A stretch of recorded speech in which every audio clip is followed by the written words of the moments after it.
মিজানুর রহমান আজহারি বিদায় হয়ে গেছে, যার কথা শোনার জন্য হাজার হাজার মানুষের ঢল নামতো, চলে গেছে। হুজুর আমাদেরকে ছেড়ে চলে গেছে। কান্নার রোল ভরে যাবে, আমার স্ত্রী কাঁদবে, আমার ছেলে মেয়েরা কাঁদবে, আমার বাবা মা আমার জন্য কাঁদবে, আত্মীয় স্বজনরা সবাই ছুটে আসবে, কিন্তু আমাকে কেউ রাখতে চাইবে না। আমার জানাজা কয়টা হবে, কোথায় হবে, মাইকে পত্র পত্রিকায় ঘোষণা শুরু হয়ে যাবে, কান্নাকাটি শুরু হয়ে যাবে। আমার জানাজা কখন হবে অ্যানাউন্সমেন্ট দিয়ে দেওয়া হবে। জানাজা শেষে খাটিয়াতে করে আমাকে নিয়ে যাবে কবরস্থানে, ঠিক কিনা? আগে থেকেই কবর খোঁড়া থাকবে, হয়তো হাজার হাজার মানুষ সেখানে যাবে। সব শেষে ওই মাটির কবরে আমাকে নামিয়ে দিয়ে আসবে, রেখে আসা হবে অন্ধকার কবরে, উপরে বাঁশ দিয়ে মাটি চাপা দিয়ে, আর কেউ নাই। আমাদেরকে আমাদের রবের দরবারে ফিরে যেতে হবে। চিল্লা এখন ঠিক কিনা? থাকতে আসছি আমরা দুনিয়াতে, কথা বলেন। এজন্য মাঝে মাঝে একটু কবরস্থানে যাবেন, অতি নিকট সময়ে আমরা এই কবরস্থানে যে একটু ভিজিট করে আসবো। একটু যাবেন, একা একা যাবেন, গেলে দেখলে আখিরাতের কথা আপনার স্মরণ হবে। আপনার আব্বার কবরের সামনে যে দাঁড়াবেন, খেয়াল করবেন আজ থেকে 5 বছর আগে বাবার লাশটা কাঁধে তুলে এনে জামা কাপড় কিচ্ছু ছাড়া সাদা কাফন দিয়ে পেঁচিয়ে বাবাকে রেখে আপনি চলে এসেছিলেন। আপনার ছোট্ট ছেলেটা কেঁদেছিল দাদার লাশ দেখে। এই ছেলেটা আজ বড় হতে চলেছে, আপনি ওই দাদার জায়গায় যেতে চলেছেন। কিশোর ছিলেন, যুবক হলেন, বিয়ে করলেন, হয়ে গেলেন স্বামী, সন্তান হলো, মেয়ে হলো একটা, হয়ে গেলেন বাবা। মেয়েকে বিয়ে দিলে হয়ে গেলেন শ্বশুর। ওই মেয়ের আবার একটা মেয়ে হলো, এবার হয়েছেন নানা। আপনার চ্যাপ্টার শেষ, দাড়ি পাকতে শুরু করেছে, তাই না? চুল আর দাড়ির শুভ্রতা, বয়সের ভার, this is the circle of life. এটাই জীবন। রং ধরা যৌবন জং ধরে শেষ। আজকের তাগড়া যুবক কালকে কুজো বুড়ো, ঠিক কিনা? একটা লাঠি লাগে, বাঁকা হয়ে থাকা লাগে। এগুলো দেখেও মানুষের টনক নড়ে না, খালি বলে আমার সব আমার, আমার এলাকা, আমার ক্ষমতা, আমার দাপট, আমার টাকা। সামনে আসলে কোপায়া খায়া ফেলাম। আসরা নাই? ফেরাউন থেকে শিক্ষা নেওয়া দরকার। সর্দি হয় নাই, কাশি হয় নাই, কোনোদিন জ্বর হয় নাই, ওই ফেরাউনের বাচ্চাও পৃথিবীর বুকে বাঁচতে পারে নাই। চিল্লায় বলেন ঠিক কিনা? পৃথিবীতে কেউ তো স্থায়ী হয় না, হোক না সে ফেরাউন কিবা নামরুদ। কেউ ভাবে চিরদিন রয় না, কেউ ভাবে চিরকাল রয় না। পৃথিবীতে কেউ তো স্থায়ী হয় না, হোক না সে ফেরাউন কিবা নামরুদ। কেউ ভাবে চিরদিন রয় না, কেউ ভাবে চিরকাল রয় না। চিল্লায় বলেন ঠিক কিনা? কেউ থাকবে না। এই ভাবার, এই চিন্তার সময়টুকু কি আমাদের আছে? এগুলো চিন্তাই করি না আমরা। সব সময় ভাবি ভবিষ্যতের কথা, এটা করব ওইটা করব, কিন্তু চলে যে যেতে হবে এটা আমরা ভাবি না। এজন্য কবরস্থানে যাবেন, কবরস্থানে যে দেখবেন যে শুয়ে আছে, এরা আমার মতো হেঁটে বেড়াতো একদিন পৃথিবীতে, এরা আমার মতো ক্যারিয়ার নিয়ে ভাবতো, এরা আমার মতো ফ্যামিলি টেনশন নিয়ে খুব ব্যস্ত ছিল। বাড়ি ভাড়ার বিল পরিশোধ করতে হবে, গ্যাসের বিল, বিদ্যুৎ বিল, ছেলে মেয়েদের ক্যারিয়ার, এটা সেটা, জমি কিনতে হবে, ব্যাংক ব্যালেন্স, ফ্ল্যাট, কত টেনশন আর কত প্রতিযোগিতা আমাদের মধ্যে। কিন্তু চলে যেতে হবে, চলে গেলে সব শেষ। এজন্য সাইয়েদনা ওমর ফারুক বলতেন, মুতু ক্বাবলান তামুতু, মরার আগে নিজে একবার মরো। হাসিবু ক্বাবলান তুহাসাবু আলাইকুম, আল্লাহর দরবারে হিসাব দেওয়ার আগে কাগজ কলম নিয়ে নিজের হিসাবটা মিলাও। লম্বা একটা লাইন করেন, ফিরিস্তি করেন, নিজেই কিরামান কাতিবিনের আমল করেন। 1 নাম্বার 2 নাম্বার দিয়ে লিখতে শুরু করে দেন, কি কি ভালো কাজ আমি করেছি যেগুলোর কারণে আমি আল্লাহর কাছে মাফ চাইতে পারি। 1 নাম্বার 2 নাম্বার দিতে দিতে দেখেন কয় নাম্বার যায়। এবার আরেক পৃষ্ঠার মধ্যে কি কি আকাম কুকাম আমরা করলাম, দুনিয়ায় কি কি পাপ করেছে, অন্যায় করেছে, ওইটারও একটা লিস্টি করেন। নিজে যে কত পাপ করছেন নিজে ভালো জানি, ঠিক কিনা? পৃথিবীর কেউ না জানলে আমি কি অন্যায় করছি আমি জানি না। সাইয়েদনা ওমর ফারুক বলতেন, মুতু ক্বাবলান তামুতু, মরার আগে নিজে একবার মরো। আল্লাহর দরবারে হিসাব দেওয়ার আগে নিজে একবার হিসাব করো, কি কি পাপ তুমি করেছো। একদিন ভাবেন না, কবরে যান না, একদিন কবরস্থানে যেয়ে দেখেন যে লোকগুলো চলে গেল, বাসায় এসে একবার মরার আগে মরে, শটান হয়ে বিছানায় শুয়ে পড়ে, চোখটা বন্ধ করে। আপনি নাই, কি হবে? সব চলবে, কিন্তু আপনি থাকবেন না, ঠিক কিনা? ফ্যামিলির মতো ফ্যামিলি চলবে, স্ত্রী তার সময় কাটাবে, ছেলে মেয়েগুলো ছোট্ট থেকে বড় হবে, দিন গড়িয়ে রাত আসবে, মাস গড়িয়ে বছর আসবে, শীত শেষে গ্রীষ্ম আসবে, বসন্ত আসবে, ঠিক কিনা? চলে যাবে। This is the circle of life. আপনি ভাবেন একদিন, চোখ বন্ধ করে ভাবেন যে আমি নাই, মুহূর্তের মধ্যে কান্নাকাটি শুরু হয়ে যাবে, চিৎকার, কান্না, হই হুল্লোড়। সবাই ফোন করে জানাবে অমুক লোকটা আমাদের মাঝে নাই, মিজানুর রহমান আজহারি বিদায় হয়ে গেছে। যার কথা শোনার জন্য হাজার হাজার মানুষের ঢল নামতো, চলে গেছে, হুজুর আমাদেরকে ছেড়ে চলে গেছে। কান্নার রোল ভরে যাবে। আমার স্ত্রী কাঁদবে, আমার ছেলে মেয়েরা কাঁদবে, আমার বাবা মা আমার জন্য কাঁদবে, আত্মীয় স্বজনরা সবাই ছুটে আসবে, কিন্তু আমাকে কেউ রাখতে চাইবে না। আমার জানাজা কয়টা হবে, কোথায় হবে, মাইকে পত্র পত্রিকায় ঘোষণা শুরু হয়ে যাবে। এটা হবেই একদিন, হবে না? হবেই।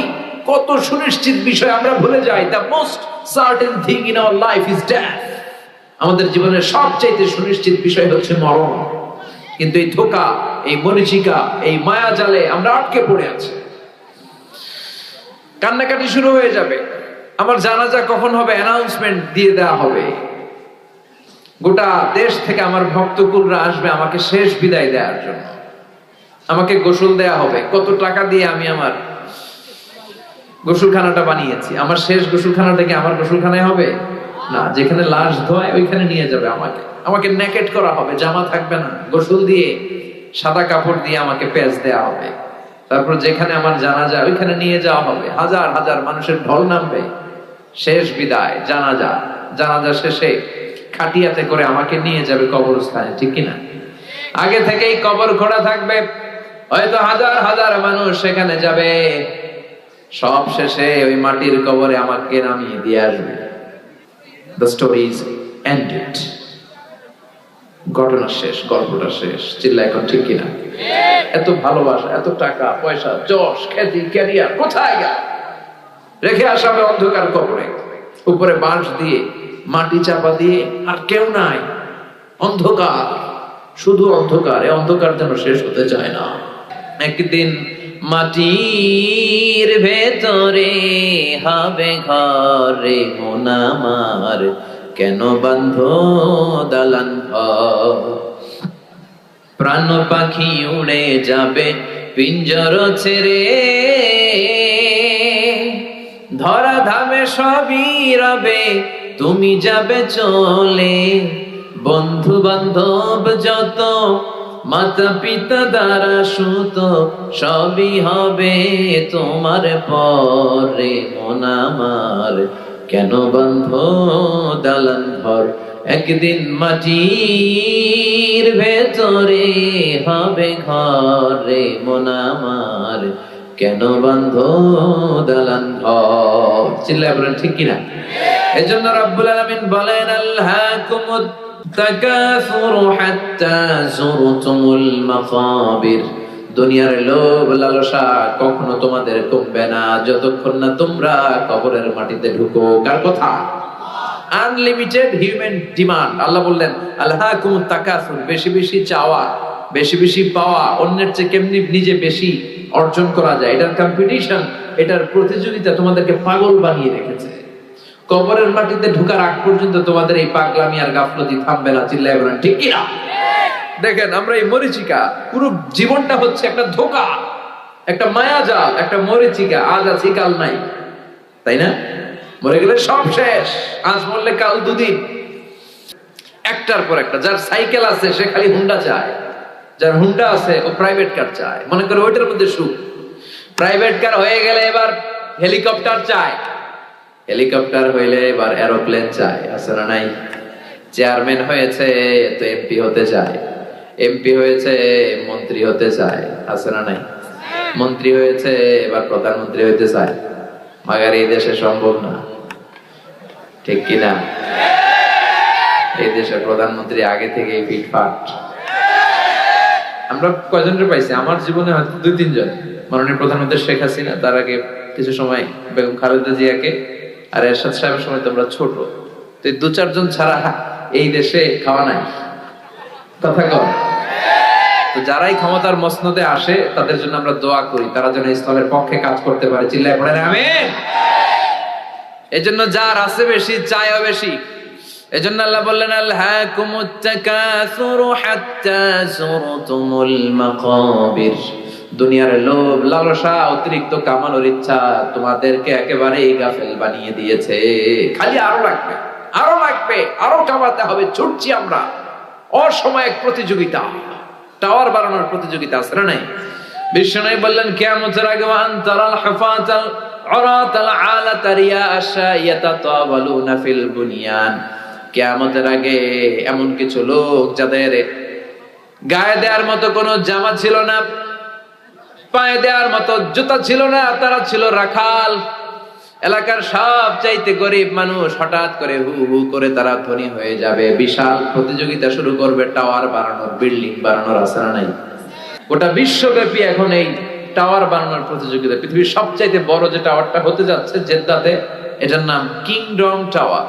এটা এই বছর বা আগামী বছর হয়তো ওপেন করে দিবে, কাজ শেষ। এবার হজে আমি দেখেছি, দূর থেকে দেখেছি, বিশাল উঁচু।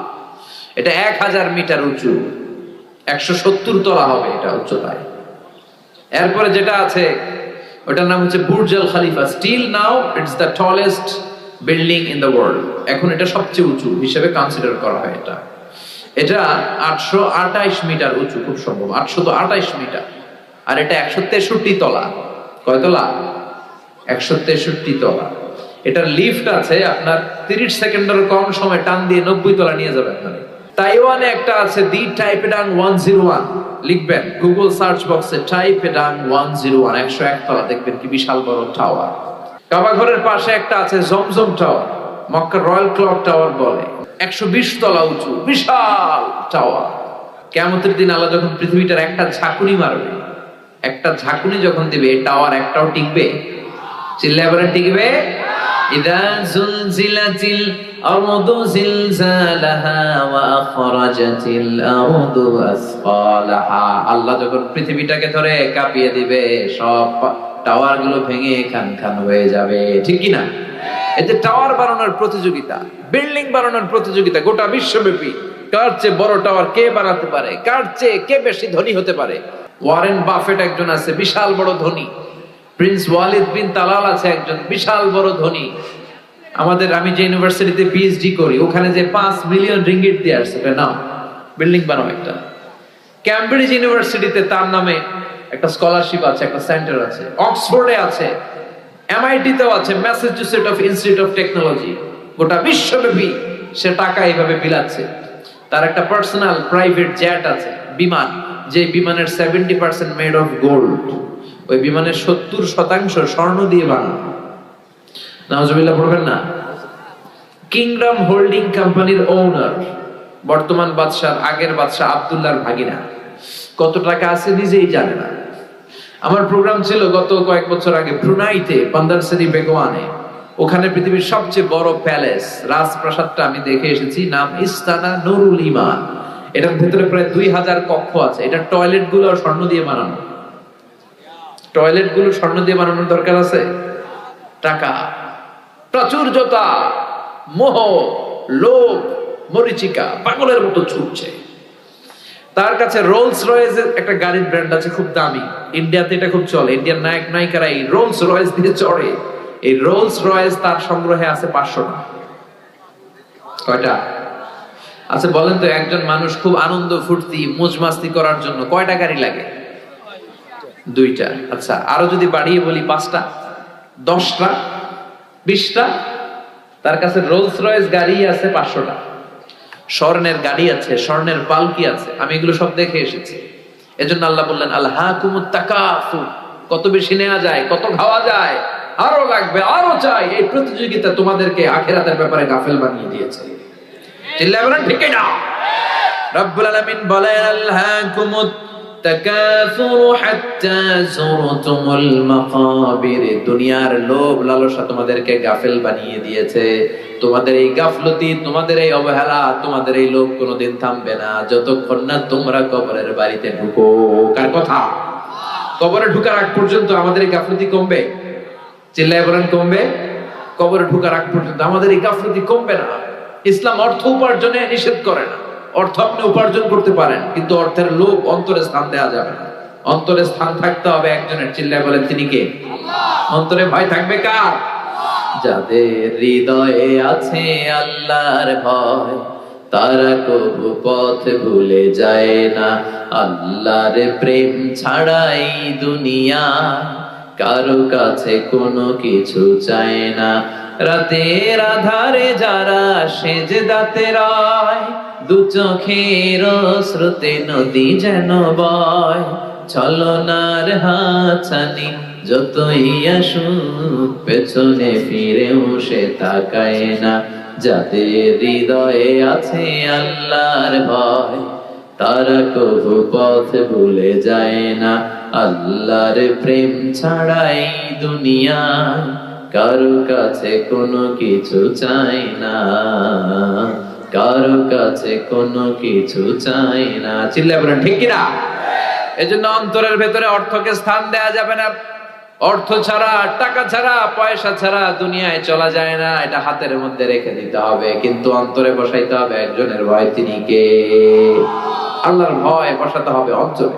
এজন্য দুনিয়াটা এটা ক্ষণিকের দুনিয়া। দুনিয়ার উদাহরণ হচ্ছে 3টা লাশ আর 4টা স্বর্ণের টুকরার মতো। 3টা লাশ আর স্বর্ণের টুকরা 4টা। আওয়াজ করে বলেন, লাশ কয়টা? স্বর্ণের টুকরা কয়টা? লাশ কয়টা আর স্বর্ণের টুকরা? বনি ইসরায়েলের সময়ে 3 বন্ধু কর্মসংস্থানের জন্য বেরিয়েছে, তারা কাজ করবে।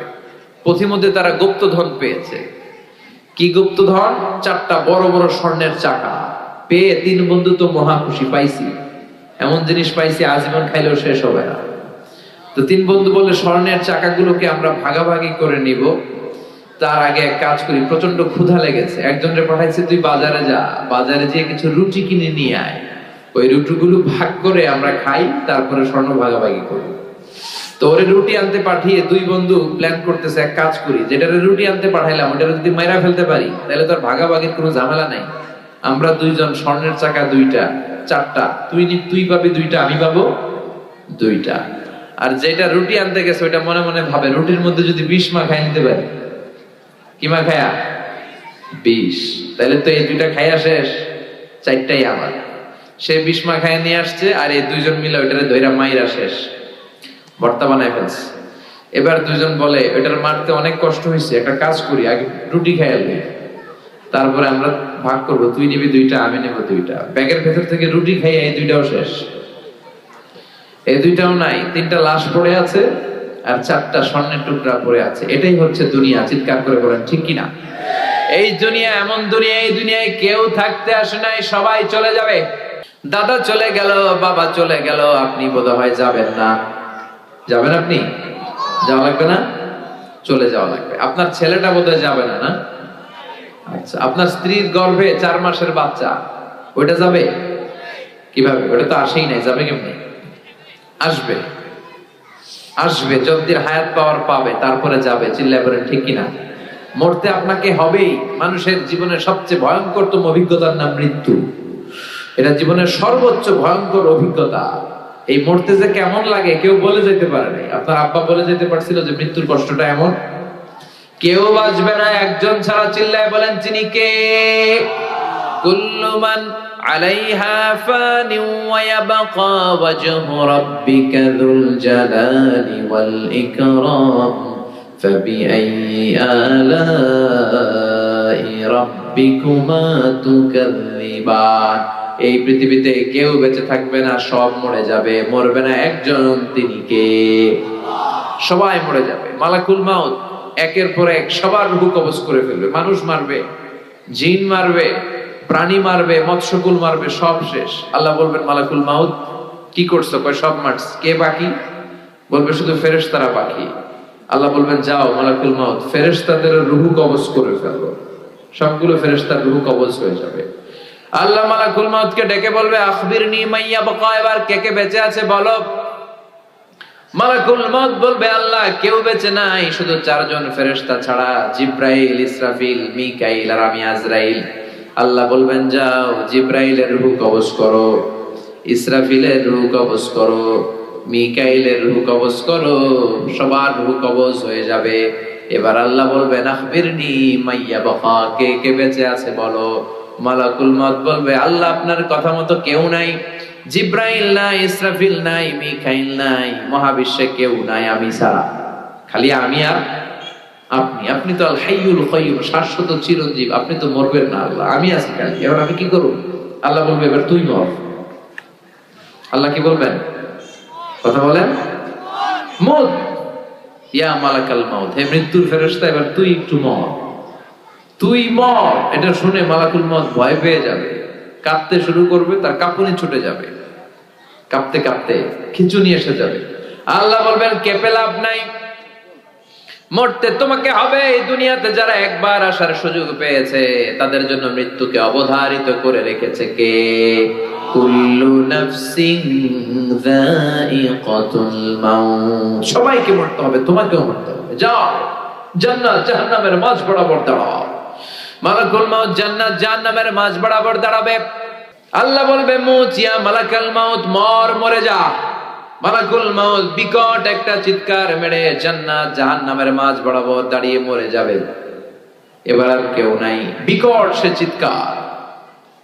বিশ্বনবী বলেছেন মালাকুল মাউতের সেদিনকার চিৎকারটা এত ভয়ঙ্কর হবে, সেই চিৎকারের আওয়াজ যদি দুনিয়ার মানুষেরা শুনতো তাহলে কিয়ামত সংগঠিত হওয়ার জন্য আলাদা করে ইসরাফিলের সিংহায় ফুৎকার দেওয়ার কোনো দরকার হতো না। ওই আজরাইলের মৃত্যুর কষ্টের চিৎকারের আওয়াজ শুনে কানের পর্দা ফেটে সবগুলো মানুষ লাশ হয়ে জমিনে পড়ে যেত। এবার মালাকুল মাউত নাই, ডানে কেউ নাই, বাঁয়ে কেউ নাই, সামনে কেউ নাই, উপরে কেউ নাই, পিছনে কেউ নাই, মহাবিশ্বে আর কেউ নাই। একজন ছাড়া, জোরে বলেন তিনি কে? আল্লাহ ছাড়া কেউ নাই। আল্লাহ হুঙ্কার দিয়ে বলবেন ইয়া আরদু আইনা আশজারুকি, ও পৃথিবী তোর গাছগুলো কোথায়? আইনা আনহারুকি, নদীগুলো কোথায়? আইনাল মুলুক, অত্যাচারী বাদশা রাজা গুলো কোথায়? চিল্লা এখন ঠিক কিনা? অত্যাচারী বাদশা গুলো কোথায়? কোথায়? লিমানিল মুলকুল ইয়াউম, who belongs the kingdom today. আজকে ক্ষমতা কার? চিল্লায় বলেন। এই যে ক্ষমতা নিয়ে এত কিলাকিলি, এত মারামারি, এই ক্ষমতা একদিন থাকবে না। ক্ষমতা শুধু একজনের, আসল ক্ষমতার মালিক কে? লিমানিল মুলকুল ইয়াউমা লিল্লাহিল ওয়াহিদিল কাহ্হার। আল্লাহ বলবেন আজকে ক্ষমতা কার? আল্লাহ নিজেই বলবেন ক্ষমতা একমাত্র আল্লাহর। ক্ষমতা কার? সে আল্লাহ বললেন আল্লাহাকুমুত তাকাসুরু হাত্তা যুরতুমুল মাকাবির, তোমাদের গাফলতি কোনদিনের জন্য কমবে না যতক্ষণ না তোমরা কবরে ঢুকো। এই যে চাই চাই আরো লাগবে, এটা কমবে না। খেয়াল করে শুনেন, বিশ্বনবী বললেন লাউ আন্না লিকুল্লি ইবনি আদম ওয়াদিয়ান মিন যাহাব, পৃথিবীর প্রত্যেকটা মানুষকে যদি আল্লাহ একটা করে স্বর্ণের পাহাড়ের মালিক বানিয়ে দেয়, মানুষকে একটা করে যদি স্বর্ণের পাহাড়ের মালিক বানিয়ে দেয়া হয়, তারপরেও প্রতিটা মানুষ আরেকটা করে স্বর্ণের পাহাড়ের মালিক হওয়ার চেষ্টা করবে। একটা স্বর্ণের পাহাড় আমার 14 পুরুষ খাইয়া বেচা শেষ করতে পারবো, তো আরেকটা দিয়ে আমি কি করবো? স্বভাব আরো লাগবে আমার, আরো দাও, আরো দাও আল্লাহ, আরো খাবো। খাইতে পারে দূর এতগুলা নেই, এরকম টাকায় তাছাড়া নাই। এজন্য কবরে যাওয়ার আগ পর্যন্ত আমাদের এই মাতলামি থামবে না, আমাদের এই লোভ লালসা কমবে না, আমাদের অবহেলা কমবে না। কবরে আমাদেরকে যেতে হবে, কবরের প্রস্তুতি নিতে হবে, ঠিক কিনা? কবরে যাওয়ার মাধ্যম হচ্ছে মৃত্যু। মৃত্যু ছাড়া কবরে যাওয়া যায়? যাওয়া যায় না। এই মৃত্যু একটা ভয়ঙ্কর অভিজ্ঞতা বলছিলাম। মুমিন বান্দার কাছে মালাকুল মাউত আসে একজন সুন্দর সুশ্রী যুবকের আকৃতিতে। কিসের আকৃতিতে? ধবধবে সাদা জুব্বা পরে সুন্দর যুবকের সুরাতে এসে আপনার মাথার শিয়রের সামনে মালাকুল মাউত বসবে। বসে বলবে ইয়া আইয়াতুহান নাফসুত তাইয়্যিবা, ইয়া আইয়াতুহান নাফসুল মুতমাইন্না, হে প্রশান্ত আত্মা বের হয়ে আসো আপনার রূহ নেয়ার জন্য। হানুত মিন হানুতিল জান্নাহ, কাফান মিন আকফানিল জান্নাহ, জান্নাতের সাদা কাফনের কাপড় নিয়ে আসবে। ও প্রশান্ত আত্মা, উখরুজি ইলা মাগফিরাতিল্লাহ ওয়া রিদওয়ানিল্লাহ, আল্লাহর ক্ষমা, আল্লাহর দয়ার দিকে রূহটা বের হয়ে আসো। বলার সাথে সাথে আপনার রূহ বের হয়ে আসবে স্মুথলি। মুমিনের রূহ বের হবে স্মুথলি। আর কাফিরের কাছে মালাকুল মাউত আলা আখবাসি মা ইয়াকুন, যত নিকৃষ্ট চেহারা হতে পারে, যত নিকৃষ্ট কাপড় হতে পারে, যত দুর্গন্ধযুক্ত দেহ হতে পারে, এরকম ভয়ঙ্কর একটা চেহারা নিয়ে আসবে। মুমিনের কাছে যেমনি ভদ্রভাবে মাতার সামনে বসে, কাফেরের সামনে এমনি বসবে না। কাফের সামনে এসে মালাকুল মাউত একটা ত্রাস তৈরি করবে, ভয়ঙ্কর ত্রাস। ধমক দিবে, ধমক দিয়ে বলবে উখরুজি ইয়া আইয়াতুহান নাফসুল খাবিসা, হে পাপাত্মা বেরো। মুমিনের আত্মা যেমনি স্মুথলি বের হয়েছে। কাফের নাস্তিক তাদের আত্মা সহজে বেরোতে চাইবে না। আত্মাটা একবার ডানে যাবে, বায়ে যাবে, সামনে পেছনে, মালাকুল মাউত আত্মাটারে ধরে টান দিবে, টেনে হিচড়ে। একটা জীবিত ছাগলের জবাই না করে ছাগলের চামড়া উল্টো দিকে টেনে খসালে যেরকম ব্যথা, এর চেয়ে বেশি ব্যথা দিয়ে রুহুটারে টেনে টেনে তিনি বের করবেন। এই মৃত্যুর মধ্য দিয়ে আমাদেরকে কবরে যেতে হবে। আবার কবরে যাওয়ার সাথে সাথে পরীক্ষা আছে না নাই? কথা বলে। কাফের মুশরিকদের জন্য 3টা প্রশ্ন, মুমিনদের জন্য 4টা। আপনারা যারা, আপনাদের প্রশ্ন কয়টা? প্রশ্নপত্র ফাঁস করে দিলাম। আগের মন্ত্রী সাহেব যখন ছিলেন প্রশ্নপত্র ফাঁস হতো, ঠিক কিনা?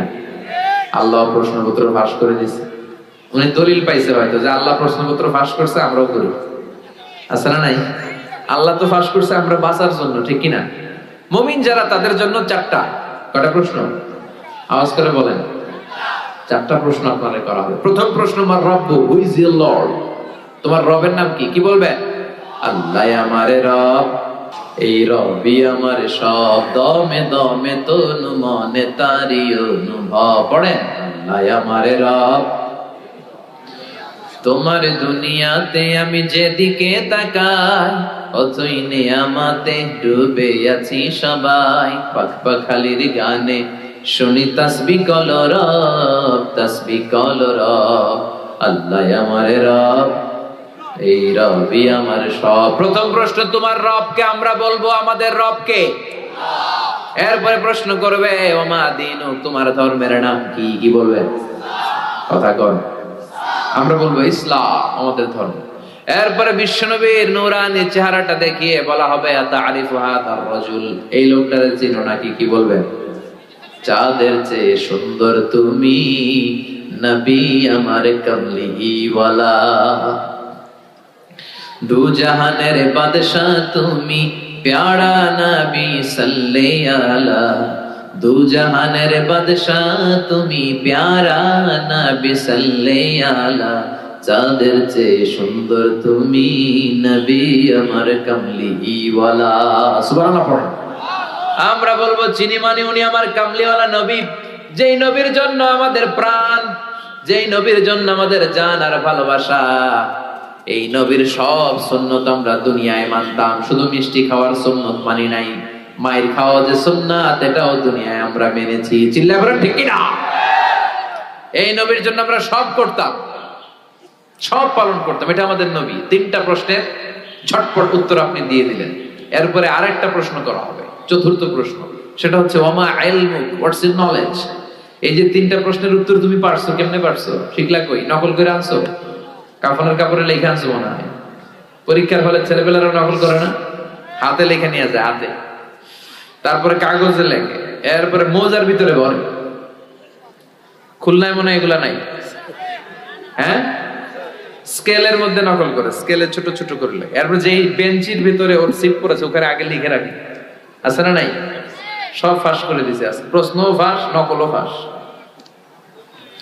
ফেরেশতারা বলবে, কেমন করে 3টা প্রশ্নের উত্তর জানলা? নকল করেছো নাকি? কোত্থেকে শিখলা? What's the source of your knowledge?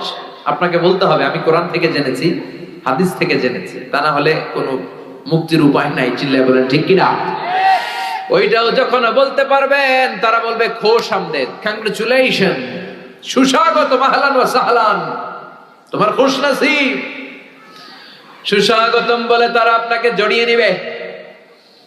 আর ইলবাসু মিন লিবাসি আহলিল জান্নাহ, জান্নাতের একটা চমৎকার পোশাক পরিয়ে দেয়া হবে। ইউফাসসাহু লাহু কবরুহু 70 দিরাআন, আপনার কবরটারে 70 হাত লম্বা করে দেয়া হবে।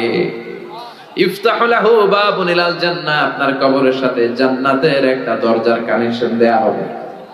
এরপর ফেরেশতারা বলবে, নাম কানাউমিল আরুস, ঘুমাও, you should get some sleep, you are very tired man, অনেক টায়ার্ড, অনেক ধকল গিয়েছে, এবার একটু ঘুমাও। কানাউমিল আরুস, বাসর রাতে বর যেমনি কনেকে নিয়ে শান্তিরে ঘুম দেয়, কনে আর বর যেমনি ঘুমায়, ওরকম আরামের ঘুম দাও। ইসরাফিলের সিঙ্গার ফুৎকার ছাড়া কেউ তোমার ঘুম ভাঙাবে না। সুবহানাল্লাহ। আর আমরা বলি, ঘুম ভাঙাইয়া গেল রে মরার কুকিল। আছে না নাই? কুকিল মরায়, মরা কুকিল আবার ঘুমও ভাঙায়। আছে না নাই? ফেরেশতারা বলবে, না, ঘুম ভাঙাবে না, মরার কুকিল তোমার ঘুম ভাঙাবে না, ঘুমাও, শান্তির আর আনন্দের একটা ঘুম দাও। এটা হচ্ছে আপনাদের অবস্থা। আল্লাহ আমাদের সবার অবস্থা যেন এমন হয়। আল্লাহ আমাদের মৃত্যু যেন ইমানের মৃত্যু হয়। চিল্লায় পড়েন আমিন। ইমানের পথে অবিচল থেকে আমার মরণ যেন হয়, তোমারই কাছে মিনতি আমার, তোমারই কাছে মিনতি আমার, মহামহিম দয়াময়। ইমানের পথে অবিচল থেকে আমার মরণ যেন হয়। পড়েন আমি। এটা একটা দোয়া। আমি এত ইসলামী সঙ্গীত গাই, এর কারণ হচ্ছে এগুলো দোয়া, এগুলো কোরআন থেকে নেয়া, হাদিস থেকে নেয়া, এগুলো আলতু ফালতু গান না মিয়া। এগুলো গাইলে অন্তরে ইমানের তেজদীপ্ত চেতনায় উদ্দীপ্ত করে দেয় কে? ইমানের পথে অবিচল থেকে আমার মরণ যেন হয়। এটা দোয়া হয়েছে না? চিল্লায় পড়েন আমিন। আর কাফির মুশরিক, ওদের কাছেও ফেরেশতারা আসে, মালাকান আসওয়াদান আজরাকান, কৃষ্ণ বর্ণের নীলাভ চোখ। আমাদের কাছে আসবে সুন্দর আকৃতিতে, ওদের কাছে আসবে কৃষ্ণ বর্ণের কালো নীলাভ চোখ, নীল দুটো চোখ। এসেই বলবে, বল মার রব্বুক, তোর রবের নাম কি? কয় জানি না, লা আদ্রি। হাদিসের ভাষায় এসেছে লা আদ্রি, আমি জানি, সব খায়া ফেলাইছি, ভুলে গেছি। লা আদ্রি, জানি না রবের নাম কি? কয় রব আবার কি? 2 নম্বর প্রশ্ন, ওমা দীনুক, তোর ধর্মের নাম কি? কয় লা আদ্রি, জানি না। ফেরেশতারা বলবে, তারা আরেকটা প্রশ্ন বাকি, এরপরে তোরা জানাই দিছি। 3 নম্বরে বলা হবে, আচ্ছা আরিফু মান হাদার রাজুল, দেখ তো এই লোকটারে চেনা যায় কিনা? কয় জানি না। কুনতু আকুলু মা ইয়াকুলুর রাজুল, লোকজন যা বলতো আমিও বলতাম। লোকজন ওনারে গালি দিত, আমিও গালি দিতাম। লোকজন ওনার বিরুদ্ধে ব্লগে লিখতো, আমিও লাইক দিতাম। আছে না নাই? ওনার ফ্যামিলির জীবন নিয়ে, পারিবারিক জীবন নিয়ে লোকজন কটু কথা বলতো, আমি ওনার বিরুদ্ধে কার্টুন আঁকতাম। এরকম টাকা বাংলার জমিনে আছে না নাই? ওনার সম্মানে আমরা আঘাত দিতাম। বিশ্বনবীর সম্মানে আঘাত দিলে ওইটা কোনো মুমিন সহ্য করতে পারে না। বিশ্বনবী, কোরআন, ইসলাম, এগুলো আমাদের কাছে মহাদামি। কারণ বিশ্বনবীর সুপারিশ ছাড়া আমি তো জান্নাতে যেতে পারবো না। তাই ওই নবীর বিরুদ্ধে কথা বললে ওরা ছাড় দেওয়া হবে না। চিল্লা এখন ঠিক কিনা? চিনো কিনা এই লোকটারে? চিনো কিনা? চিনি না। সবাই গালি দিত, আমিও গালি দিতাম। ফেরেশতারা বলবে, লা দারাইতা ওয়ালা তালাইতা, তুই তো কিচ্ছু পারলি না, তুই লাড্ডু গুড্ডু। তুই কি লাড্ডু গুড্ডু বোঝেন? মানে ফেল। তুই তো ডবল জিরো পাইলি। ফায়ুত্রাখু বিমাতারিকা মিন হাদিদ, এবার লোহার হাতুড়ি দিয়ে ওরে পিটানো শুরু করা হবে, পিটিয়ে ওর মাসলগুলো থেতলে ফেলা হবে। ওয়ায়ুকালু লিল আরদি ইলতাইমি, কবরের 2 পাশের মাটিকে বলা হবে চাপ দাও। 2 দিক থেকে এমন ভাবে ওর চারিপাশে চাপ দেয়া হবে, তাখতালিফা আদলাউহু, ওই চাপের চোটে ওর ডান পাশের পাজরের হাড়টি বাম পাশে চলে আসবে, বাম পাশের পাজরের হাড়টি ডান পাশে ঢুকে যাবে। হাত্তা সাআ, কিয়ামত পর্যন্ত এরকম চাপাচাপি আর হাতুড়ের বাড়ি চলতে থাকবে। নাউজুবিল্লাহ পড়েন। ওই কবরে আমাদেরকে যেতে হবে। চিল্লা এখন ঠিক কিনা? রব্বুল আলামিন সাইয়েদনা ইসরাফিলকে তৈরি করেছেন কেবল 3টা ফুৎকার দেওয়ার জন্য। 3টা ফুৎকারের মধ্য দিয়ে মহাবিশ্বরে শেষ করে দিবে কে? ঠিক যে মুহূর্তে আমরা বসে আছি, ওই মুহূর্তেও সাইয়েদনা ইসরাফিল ওই সিংহাটাকে 2 ঠোঁটের মাঝখানে রেখে আল্লাহর আরশের দিকে তাকিয়ে আছে, and just waiting for the green signal. অপেক্ষা করছে যে আল্লাহ কখন বলবে যে ফুৎকার দাও। উনি ফুৎকার দিলে সব লন্ডভন্ড হয়ে যাবে।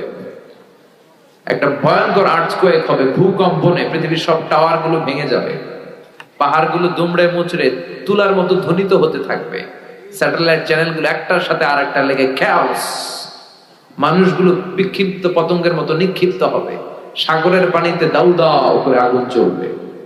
ওই সময় যে সমস্ত মহিলারা গর্ভবতী থাকবে, অনেকের পেটের বাচ্চা 3 মাস 4 মাস বয়স, অপরিপক্ক অপরিণত বাচ্চা, এখনো বড় হয় নাই, কিয়ামতের এই বিভীষিকাময় পরিস্থিতি দেখে মুহূর্তের মধ্যে ইনজেকশন পুশ করা ছাড়া, হসপিটালে যাওয়া ছাড়া, ডাক্তারের সহযোগিতা ছাড়া এমনি এমনি ডেলিভারি হয়ে যাবে এক ধাক্কার চোখে।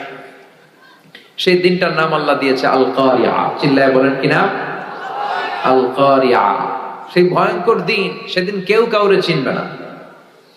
সেদিন বাবা তার ছেলেরে চিনবে না, মা তার মেয়েরে চিনবে না, বন্ধু বন্ধুরে চিনবে না, পীর সাহেব মুরিদরে চিনবে না, মুরিদ পীর সাহেবরে চিনবে না, মুসল্লি ইমাম সাহেবকে চিনবে না, ইমাম সাহেব মুসল্লিদেরকে চিনবে না, দলের নেতা কর্মীদেরকে চিনবে না, কর্মীরা নেতাদেরকে চিনবে না।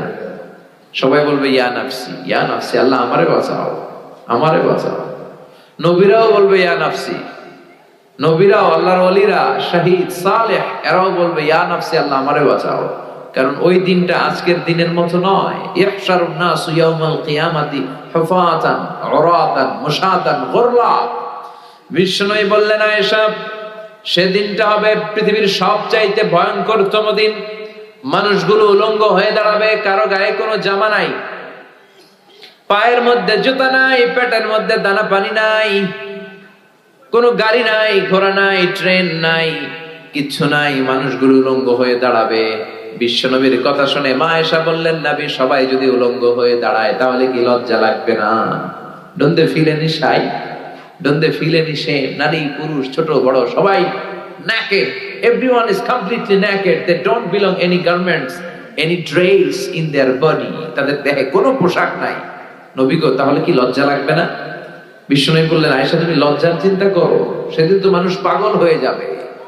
পুরো জমিনটাকে কাআন সাফসাফা, লেভেল প্লেইং ফিল্ড, লা তারা ফিহা আওয়াজা ওয়ালা আমতা, কোনো উঁচু নিচু নাই। দ্বিপ্রহরের সূর্যটা মাথার কাছে চলে আসবে, সূর্যের তাপে মাথার মগজগুলো গলে গলে নাকের ছিদ্র আর কানের ছিদ্র দিয়ে বেয়ে বেয়ে টপ টপ করে নিচে পড়বে। মানুষ নিজের ঘামের পানিতে আর চোখের পানিতে নিজেই সাঁতরাবে। পেটে কোনো দানা পানি নাই, তৃষ্ণার্ত, ক্ষুধার্ত, ক্লান্ত, শ্রান্ত, পেরেশান, সবার মুখে একটাই চিৎকার, ইয়া নাফসি, ইয়া নাফসি, আল্লাহ আমারে বাঁচাও, আল্লাহ আমারে বাঁচাও। বিষ্ণু বলেছেন, নাহাইতুকুম আন জিয়ারাতিল কুবুর, আমি কবর জিয়ারত করতে নিষেধ করেছি একটা সময়, কিন্তু আলআনা ফাজুরুহা, এখন সমস্যা নাই, এখন জিয়ারত করো। ফাইন্নাহা তুযাক্কিরুল আখিরা, কারণ কবর জিয়ারত করলে আখিরাতের কথা স্মরণ হয়, ঠিক কি না? কিন্তু কবরে যে কিছু চাওয়া যাবে? চাইবেন কার কাছে? মানত করা যাবে? কথা বলেন। লাল শালু দিয়ে আসা যাবে? মশারি দিয়ে আসা যাবে? অনেক লোক মাজারের উপরে মশারি টাকায়, মশা কামড়াইয়া ডেঙ্গু জ্বর বাপের, আর ও মাজারে যে মশারি দেয়, এরকম বেয়াদব আছে না? মাজারে মশারি, আগরবাতি, লাল শালু এগুলো কিচ্ছু দিবেন না, কারণ মাজারে পড়ে থাকা লোকটার কিছুই দরকার নাই, ঠিক কিনা? দরকার জেতা মানুষের আঙ্গুরে দিবেন। এই ছোট ছোট ছেলে মেয়েরা যারা ঘরে ইলেকট্রিসিটির অভাবে পড়তে পারেন, এদেরকে মোমবাতি দেন, এদেরকে বই কিনে দেন, তাহলে আপনার আব্বার কবরটারে নুরানি বানায় দিবে কে? মাজারে যে টাকা দেয়া যাবে? পড়ে থাকা লোকটার টাকার দরকার আছে, যে মরে গেছে ওর তো শেষ, ও টাকা দিয়ে কি করবে? কথা কি বুঝতে পেরেছেন? এজন্য কবর জিয়ারত করব, কিন্তু কবর কেন্দ্রিক কোনো ভণ্ডামি সাথে ইসলামের কোনো সম্পর্ক। মাজার কেন্দ্রিক ভণ্ডামি বাংলাদেশে আছে না নাই? ভণ্ড পীর দেশে আছে না নাই? খুলনায় মনে হয় নাই। এমন পীরেরও নাম শুনেছি সারা বছর গোসল করেন, সারা বছরে একদিন গোসল করে, ওই গোসলের পানি মুরিদরা খাইয়া সাবার করে ফেলে। আছে না নাই? এগুলো ভণ্ড। এগুলো কি? ছাইড়া দে ভণ্ডামি, দোদেল বান্দা কালমা চোর, না পায় শ্মশান না পায় ঘোর, দিন থাকিতে আয়রে পথে, ছাইড়া দে ভণ্ডামি, ভণ্ডামি, ভণ্ডামি, ভণ্ডামি, ছাইড়া দে ভণ্ডামি, ঠিক কিনা? নামাজ কালাম পড়ে না, ইবলিস শয়তানের নানা, আছে না? নামাজ রোজা করে না, ইবলিস শয়তানের নানা, ধর্মের একখান খুঁটি ধইরা কয়দিন করবা হয়রানি, ভণ্ডামি, ভণ্ডামি, ভণ্ডামি, ছাইড়া দে ভণ্ডামি। চিল্লায় বলেন ঠিক কিনা? এগুলোর সাথে ইসলামের কোন সম্পর্ক? এজন্য আল্লাহ বলেন, আলহাকুমুত তাকাসুর হাত্তা যুরতুমুল মাকাবির, কবরের যাওয়ার আগ পর্যন্ত তোমাদের টনক নড়বে না। কাল্লা সাউফা তা'লামুন সুম্মা কাল্লা সাউফা তা'লামুন, যখন কবরে ঢুকবা তখন বুঝবা, অচিরেই বুঝবা। তখন শুরু হবে ফাইনাল খেলা। তখন কি খেলা? তখন আসল বিচার হবে। যে বিচার দুনিয়াতে তোমরা পাও নাই, ওই বিচার হবে, ঠিক কিনা? দুনিয়াতে কত মানুষের লাশ নালার ভেতরে, ডোবার ভেতরে পাওয়া যায়, হাত বেঁধে পা বেঁধে হত্যা করা হয়েছে, গুম করা হয়েছে, আছে না নাই? এগুলোর বিচার হয়তো দুনিয়ায় হয় নাই। ধর্ষিতা হয়েছে অনেক মা, দুনিয়াতে বিচার হয় নাই, কিন্তু আল্লাহর দরবারে সবগুলো বিচার আছে না নাই? আল্লাহ বললেন কাল্লা সাউফা তা'লামুনা সুম্মা কাল্লা সাউফা তা'লামুন, অচিরেই তোমরা বুঝতে পারবা মরণের কি জ্বালা, মরণের পরের জগৎ সম্পর্কে জানতে পারবা। কাল্লা লাউ তা'লামুনা ইলমাল ইয়াকিন, নিশ্চিতভাবে তোমরা জানবা ইলমুল ইয়াকিন, আইনুল ইয়াকিন, হাক্কুল ইয়াকিন। ইলমুল ইয়াকিন মানে সব মানুষ মরে, এটা আমি জানি, এটা ইলমুল ইয়াকিন। আর আইনুল ইয়াকিন মানে হচ্ছে মানুষ আমার সামনে একজন মারা গেল দেখলাম, এটা আইনুল ইয়াকিন। আর হাক্কুল ইয়াকিন নিজেই মরে গেল, এটা হচ্ছে হাক্কুল ইয়াকিন, ঠিক কি না? আল্লাহ বললেন লা তারাবুন্নাল জাহিম, সেদিন তোমরা জাহিম দেখবা। দুজকের 7টা স্তরের একটার নাম জাহিম, একটার নাম কি?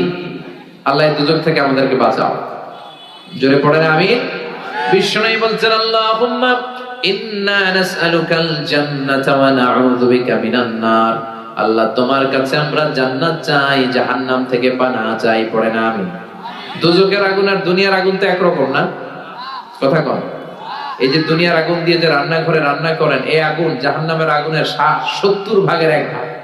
দুনিয়ার আগুনের চেয়ে জাহান্নামের আগুন 70 ভাগ বেশি তেজ জ্বালা, পড়েন নাউযুবিল্লাহ। আল্লাহ এটা থেকে আমাদেরকে বাঁচাও। ثم لترونها عين اليقين ثم لتسألن يومئذ عن النعيم। আল্লাহ বললেন দুনিয়ায় যত নিয়ামত তোরা ভোগ করলি, সবগুলো নিয়ামতের ব্যাপারে আমি আল্লাহ তোদেরকে ধরবো। যত নিয়ামত আল্লাহ দিয়েছে ধরবে কে? কথা বলে, একটার পর একটা হিসাব চাইবে। এই যে আপনার জীবন, এই জীবনকে কোন কাজে লাগিয়েছেন? 5টা প্রশ্নের উত্তর দেওয়া ছাড়া আমরা কেউ কিয়ামতের দিন পা নাড়াতে পারবো না। কয়টা? জোরে বলেন, সবাই বলে। 1 নম্বরে আন হায়াতিহি ফিমা আফনা, জীবনটা কোন কাজে লাগিয়েছ? ইসলামের পক্ষে কাজে লাগিয়েছ নাকি ইসলামের বিপক্ষে কাজে লাগিয়েছ? কোরআনের পক্ষে কাজে লাগিয়েছ নাকি মন মতো কোরআনের আয়াত বানিয়েছ? এরকম ডাকাইত আছে না নাই? এখন কোরআনের আয়াত বানায়, কি করে? গলার মিষ্টি সুর দিয়ে নিজের মন মতো কোরআনের আয়াত বানায়, আর বলে কিভাবে তেলাওয়াত করতে হয় দেখেন। জীবনটা কোন কাজে লাগিয়েছ? 1 নাম্বার প্রশ্ন, আপনাকে হিসাব দিতে হবে পাই টু পাই। 2 নাম্বার ওয়া আন শাবাবিহি ফিমা আবলা, জীবনের মধ্যে যে যৌবন ছিল, যৌবনটা কোন কাজে লাগিয়েছ? যৌবনে নামাজ পড়েছো নাকি মুসল্লিদেরকে পিটাইছো? ঠিক কি না? যৌবনে ইসলামের পক্ষে লিল্লাহে তাকবীর আল্লাহু আকবার স্লোগান দিয়েছো নাকি শাহবাগের মঞ্চে গিয়ে ভাষণ দিয়েছো? আছে না নাই? যে ঈমান ঈমানে ভুলে নাস্তিকতার মঞ্চে ওঠে, যে ঈমান বাতিল মতের দোসর হয়ে ফায়দা লুটে, আছে না নাই? যে ঈমান শুধুই কেবল খায় দায় আনন্দ করে, যে ঈমান দেখে না যে ফিলিস্তিনে ভাইরা মরে, যে ঈমান বাস্তবে নাই, যে ঈমান অন্তরে নাই, মুখে শুধু কথার কলি, কি করে তারে বলো ঈমানে বলি, কি করে তারে বলো ঈমানে বলি, কি করে তারে বলো ঈমানে বলি। যে ঈমান প্রয়োজনে জ্বলে ওঠে না, যে ঈমান সত্য ন্যায়ের কথা বলে না। সত্য আর ন্যায়ের পক্ষে থাকার দরকার আছে না নাই? যে ঈমান প্রয়োজনে জ্বলে ওঠে না, যে ঈমান সত্য ন্যায়ের কথা বলে না, যে ঈমান বাস্তবে নাই, যে ঈমান ময়দানে নাই, মুখে শুধু ফাঁকা বলি, কি করে তারে বলো ঈমানে বলি, কি করে তারে বলো ঈমানে বলি, কি করে তারে বলো ঈমানে বলি। চিল্লায় বলেন ঠিক কি না? 2 নাম্বার প্রশ্ন করবে, যৌবনটা কি কাজে লাগিয়েছো? ইসলামের পক্ষে রাত জেগে তাহাজ্জুদ পড়েছো নাকি সারা রাত নেকেড ফিল্ম দেখেছো, ব্লু ফিল্ম দেখেছো, পর্নোগ্রাফি দেখেছো? এরকম আছে না নাই? কি করেছো বলো। 3 নাম্বার জিজ্ঞেস করা হবে আন মালিহি মিন আইনা ইকতাসাবাহ, সম্পদ কোন পন্থায় উপার্জন করেছো? হালাল পন্থায় নাকি হারাম পন্থায় উপার্জন করেছো? অফিসের ফাইল আটকিয়ে লাখ লাখ টাকা ঘুষ খেয়েছে, এরকম আছে না নাই? পাই টু পাই হিসাব। ফিমা আনফাকা, কোন রাস্তায় ব্যয় করেছো? গানের কনসার্টে দিয়েছো না তাফসীর মাহফিলে দিয়েছো না হেফজে খানায় দিয়েছো না এতিমখানায় দিয়েছো? চিল্লায় কোন ঠিক কি না? 5 নাম্বার প্রশ্ন, যতটুকু কোরআন আর হাদিস থেকে জানার চেষ্টা করেছো ততটুকু মেনেছো কিনা? এই 5টা প্রশ্নের উত্তরের দরকার আছে না নাই? 5টা প্রশ্নের উত্তর পাই আল্লাহ আমাদের কাছ থেকে বুঝে নিবে। আমরা এই কঠিন বিপদের দিনের জন্য এই প্রশ্নগুলোর উত্তর করতে পেরে আল্লাহ তুমি তৌফিক দাও। আরো জোরে বলেন আমিন। আমরা মরার আগে যেন আরেকবার মরতে পারি। মরার আগে একবার মরা যাবে না? মরার আগে সোজা হওয়া যাবে না? মরলে তো সোজা হবেই, এর আগেই চলেন সোজা হয়ে যায়। মরলে তো ভালো হবেই, চলেন ভালো হয়ে যায়। সবাই একসাথে কি হয়ে যায়?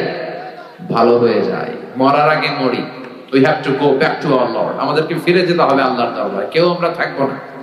আল্লাহ আমাদের সবাইকে কথাগুলো বুঝার আমল করার তৌফিক দান করুক। আমরা পড়ি আমিন।